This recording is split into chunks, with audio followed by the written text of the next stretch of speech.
So today we're taking a look at the Arc Studio. This is a dedicated hardware box for DSP calibration of mostly studio monitoring setups, so people who are making music, things like that.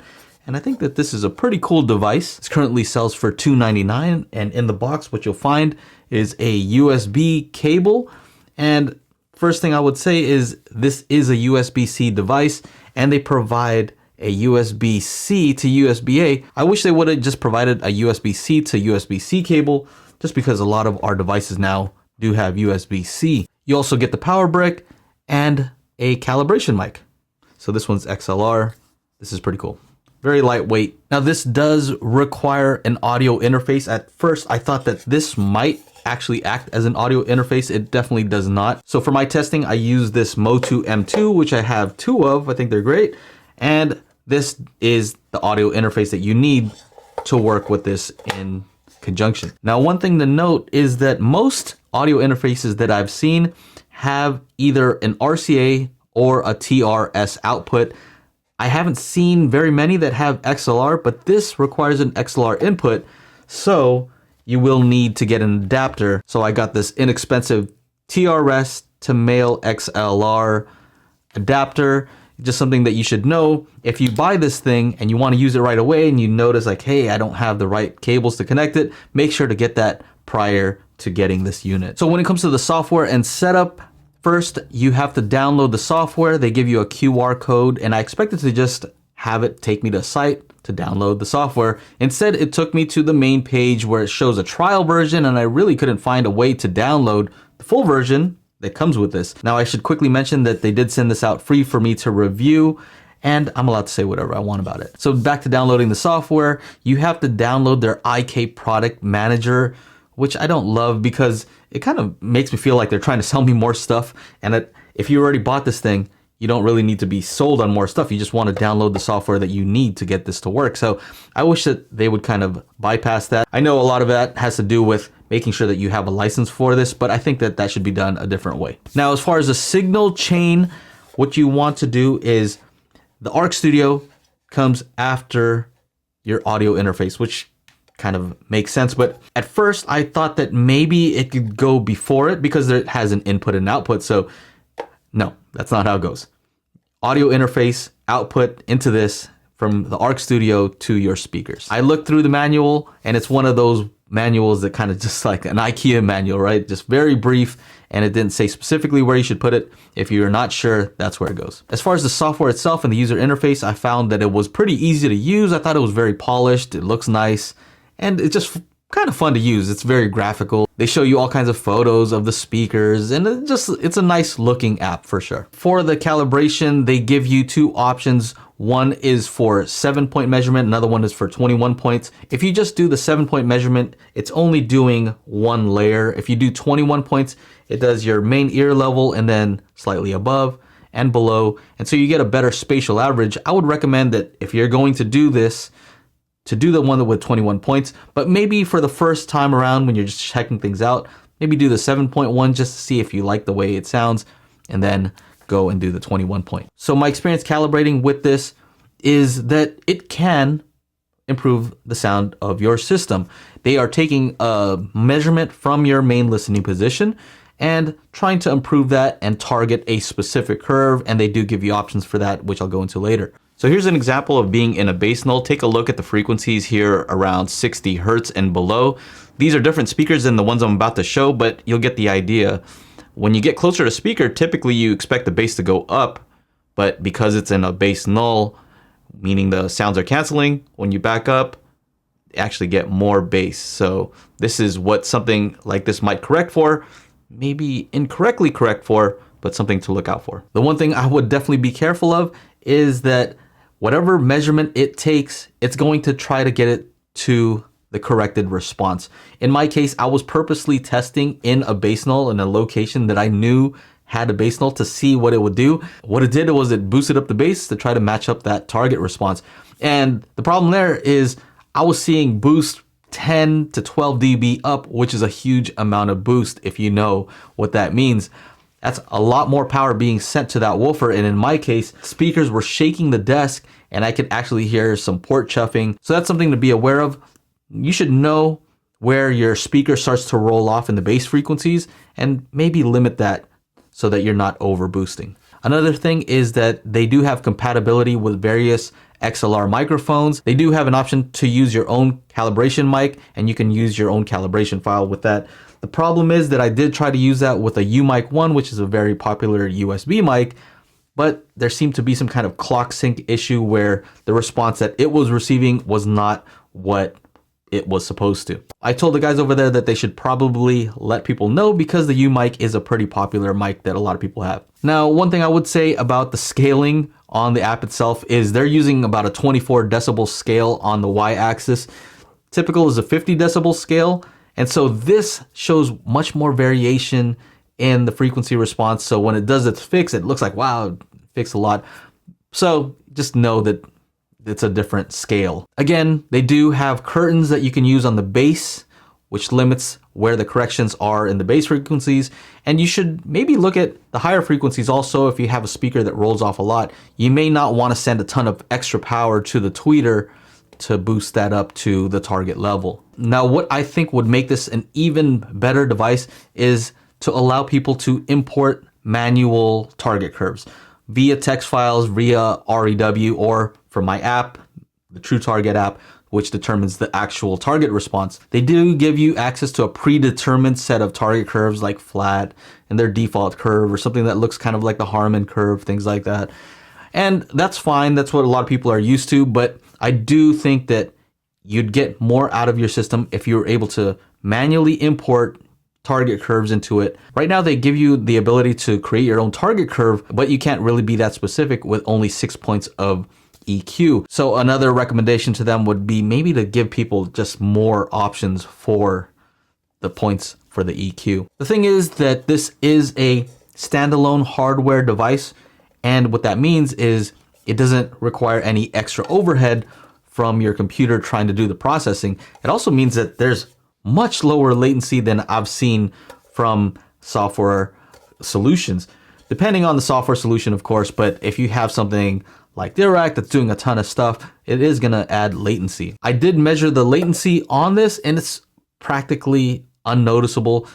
Us humans are very good at determining slight differences in time delay, but I'm talking about maybe 1 to 3 samples. I'm talking about like it's showing here 0.0027 milliseconds. 0.0027 milliseconds, which is a tiny bit.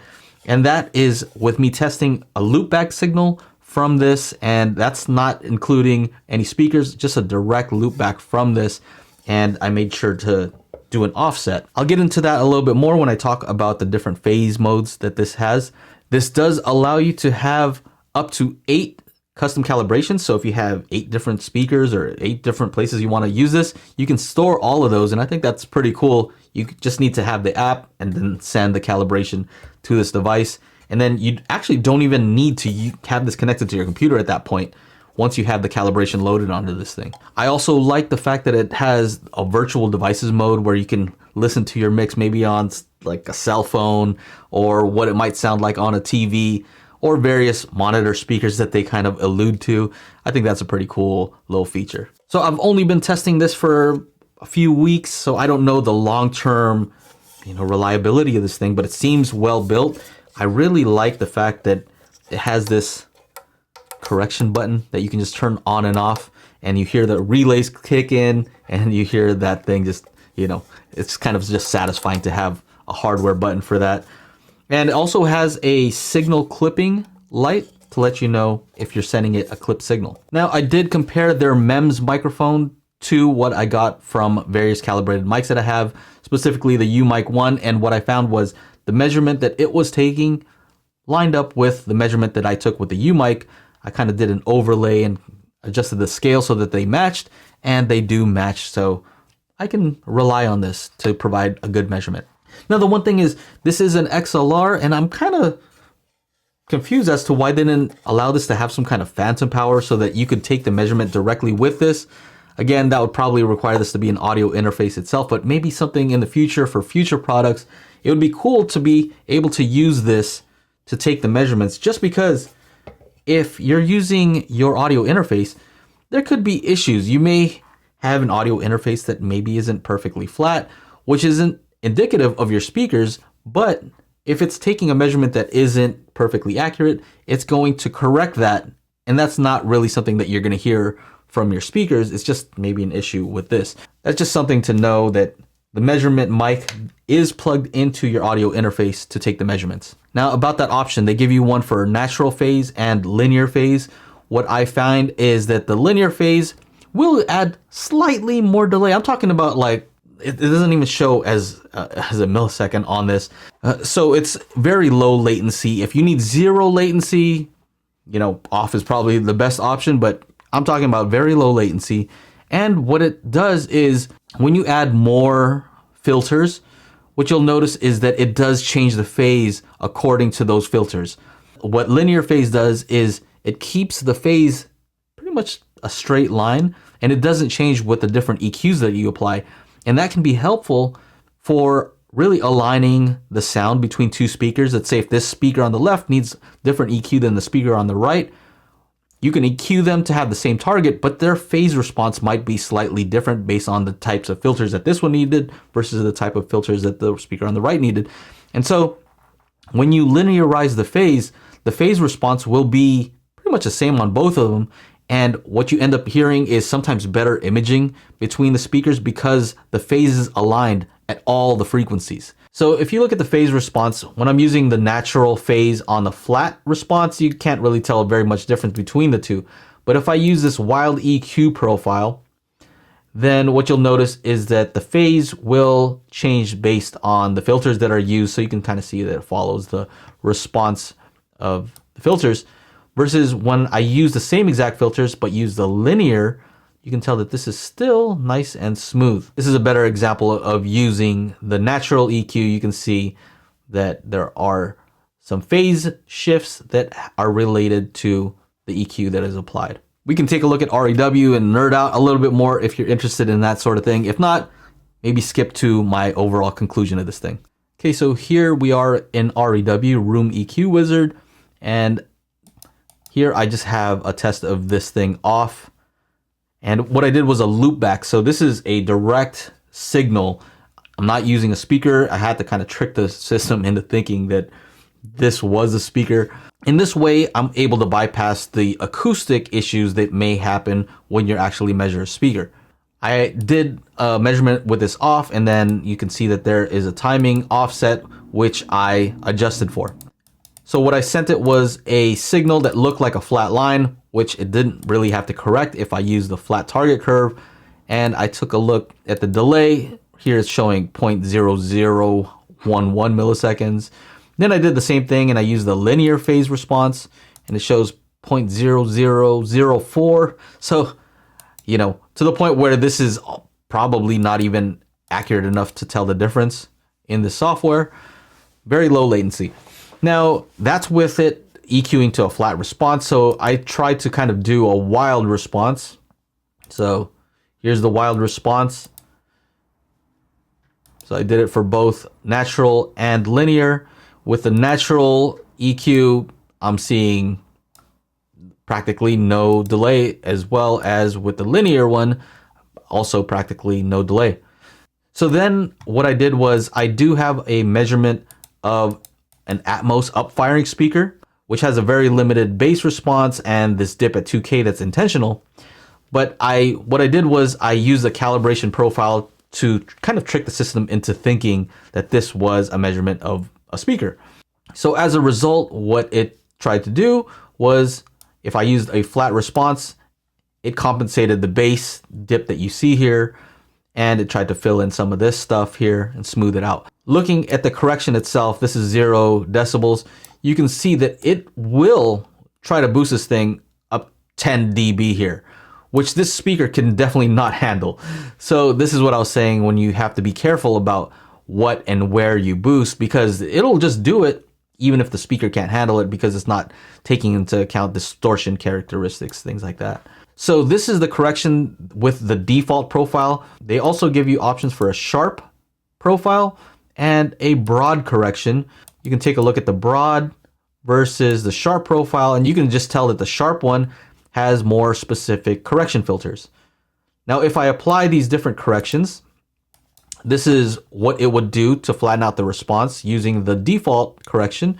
If you use the sharp one, you can see it makes it even more perfect, which might be desirable, depends on the speaker. And here's the broad correction. You can kind of see that it does allow some more of the dips and some more of the little squiggles there. So you may want to just play around with that and see. It's just an extra button, so there's, it's pretty easy to change between the differences there. So this is what I was talking about when I use the U mic. This is a measurement of the same speaker, but when I use the U mic with the correct calibration, you can see that it starts to roll off here, and that's not right. So definitely don't use a U mic. So I've overlaid the measurement that I took with the U mic in REW, and it does align with their measurement. So I did an overlay here and kind of adjusted the scale so they match. And you can tell that there's a very good match between the U mic 1, which is about a $150 mic, compared to the one that they provide in the box. So as far as software on the computer, I've tried Dirac Live. I was actually a beta tester for Dirac Art as well, which is software that runs on this, and it all works very well. I have SonarWorks. I haven't tried that yet, and I've done a lot of calibration with more home theater systems with Dirac and Odyssey, things like that, and as well as doing my own manual calibration using REW and creating my own PEQs from there. This is a simple solution, and I think it does what it's supposed to do. It doesn't do some of the fancy stuff like Dirac does with the impulse response correction, but I think with this linear phase, you can do a lot of the similar stuff yourself. This doesn't do anything as far as delays, but it does do a decent job level matching the speakers. So I think that it overall, for the price point, does what it's supposed to do. If you consider your other options, I know that they have the Trinnov Nova that's way more expensive. So you also have something like the Mini DSP, which is a similar device where you send it calibration profiles. I don't know that that has the same low latency as this particular device. You can find some of those that have XLRs, but most of those are more geared towards the home theater segment. That Mini DSP 2x4 HD, for example, runs for about maybe $250, but then you'll also need the calibration mic, which runs $100-$150. So the fact that this device comes with the microphone for $300 and the software seems like a pretty decent deal to me. I really put this thing through its paces. I did a ton of testing on this to make sure that it was doing exactly what it's supposed to do. I did a comparison of pretty much all the features that this has, and I could say that this would be a killer device, specifically if they allowed custom imports, because that's an advanced feature. I think they should do that. I know that it's capable because the hardware is capable. They just need to allow that in the software, and I would love to see that in the future. Anyway, that's it for this review. I have some other reviews on DSP. If you're into those, maybe click on some of these other videos.